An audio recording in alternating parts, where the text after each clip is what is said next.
change, why not change the media? Big fan of ChemiPure Elite. Removes a lot of the nitrates that I end up putting in from such foods as Oyster Feast, good stuff, Rotafeast. SPS really loves that. And of course, Phytofeast. Big fan for the softies. I also have a single unit, and I got my 3 unit here. Along with that, I changed my Fosban.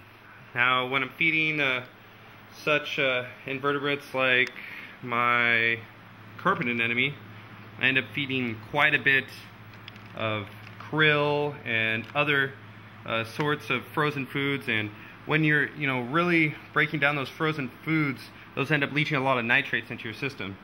So now is the appropriate time for me to replace the Fosban. Fosban is really good and effective a month at a time.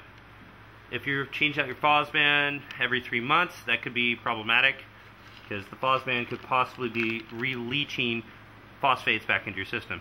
Another thing I do, I always change out the good old sponges. Those things end up collecting a lot of detritus, a lot of nasty stuff, and you don't want that in your tank. Another big thing is I do a lot of kind of maintenance when I'm doing a water change. So let me pick that back up again. This Joe's Juice stuff is great at removing Aiptasia. For instance, like the Aiptasia here that's attacking my season's greeting Montipora, and I'm not really pumped on that being there, so I'm going to eradicate that, and then I'm going to do the water change because they haven't really released what chemicals are in Joe's Juice, and I'm pretty confident it's just Calcolizer, so it should be safe, but can't be too safe. Now, other great ideas is I got my sump down here. Yes, it looks like a potential nuclear warhead, but everything in here is up and running for a reason. Look here in the corner, I got my auto top off and this big turbo twist for UV sterilization. I change that out every 6 months. I'm good on that right now. Right here at the top, you can't really see it, but I'm running NPX Bioplasties. I'm running a super strong pump in there for, where is it? Yeah, it's right back there. You can kind of barely see it.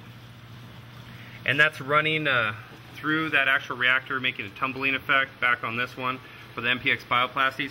I am not going to change my Bioplasties for at least a year because it's creating all that anaerobic bacteria that is good for helping nitrates turn into a removable, we'll say, removable state for a protein skimmer. So for the protein skimmer, I always recommend cleaning this out as best as possible. You're looking at all my buildup in here, the collection cup, and I'm running a MagDrive 12 for this, but I like to really clean out this area to make sure that I'm getting the most out of my tank. And I will show you how to replace the Fosban media, as well as how I run my ChemiPure Elite in this reactor as well. Some best practices is what I'm going to do is turn off all the electricity in here and pull out as much detritus as possible so it's nice and quiet. If you look in here, it's a nasty buildup of detritus. Once again, detritus is your enemy because that will turn into nitrates, which will in return upset, where are you, all your SPS. You want them to all be very happy and beautiful, and they can only do that in a 0 nitrate atmosphere. Speaking of nuisances, it's a good time to remove your Caulerpa and Cheeto, and as well, if you look right here, I kind of have some cyanobacteria buildup in this corner, so I'm going to be sucking that out as well. So the next few steps here are going to be turning off everything, and I'm going to be doing that thusly.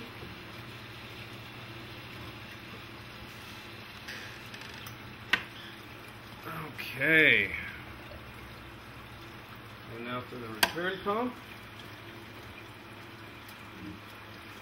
And at this point in time, you'll notice that everything will start filling up in here. And how I'm going to start my water change is I'm going to suck all the water from out of the sump and bring it down to here. And once all that water's gone, I've changed out the media, then I'm going to start at the top.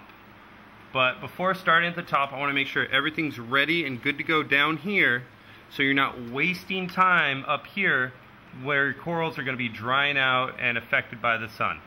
I'll also show you that when you're bringing the water level all the way from the top to right about here, how big of a water change I'm going to be doing, you want to make sure that your lights are turned off and your fans, if you use any fans up on the top of the water to cool the lighting, are turned off as well. You don't want to have any problems with, you know, fleshy corals and having them show signs of fatigue from having the heat from the light and the actual wind touching them.